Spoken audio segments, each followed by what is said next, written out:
Hi, I'm Katie Pasquini, Masopust, and I have a new line out with Free Spirit called Cool Breeze. It's made up of all cool colors, and of course, I always like to have a little bit of black and white. And right now, I'm working in the studio on a quilt based on a painting of mine, and it's done in all cool colors, so I've incorporated a lot of this fabric in with it.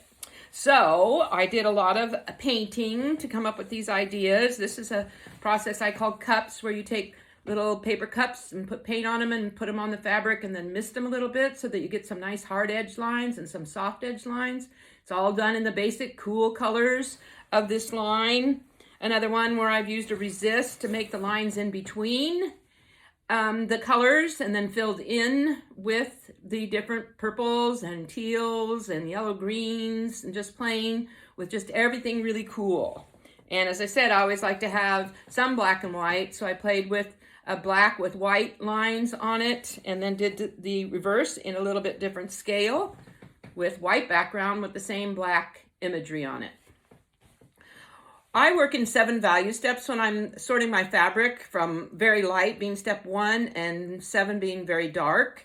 And so I've always looked for that in fabric. So I designed a few very light for value 1. There's a beautiful little checkerboard with the turquoise, little dots with the purple, and some kind of scribbly things with the yellow green. So these would be used to add illumination and light to your shoppers' quilts. Then medium values, I love circles. Obviously, a lot of these have been circles, different scale of the same circle for medium values. So these would go in step 4 of the 7 value steps.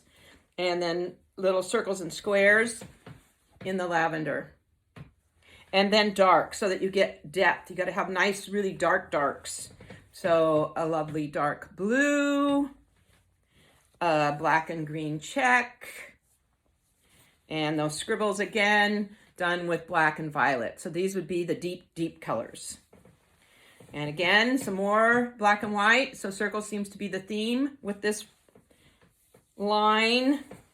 And then playing and painting with watercolors. Repeats of different size circles using rubber cement resist. And then sort of the grand finale is playing with the black and white and all these beautiful cool colors together in one piece. So this would be fun to cut up into squares and move them around, or use them as long strips or sashing in between things. So it's a lot of fun. I sort my fabric into 7 steps, and this is what I pull out to put on my table when I'm working. And you can see I've added the little turquoise, I've added the green, and I've added the lavender dots in the light area, some in the medium area, and also have the darks back here in the dark. So this is sort of like my palette that I work with. And so this line of fabric works just perfect with the quilt that I'm working on now. So anyway, it's going to be fun. It'll fit in with a lot of different things in your shop, or look really great just by itself. So have a good time playing with it. I sure am.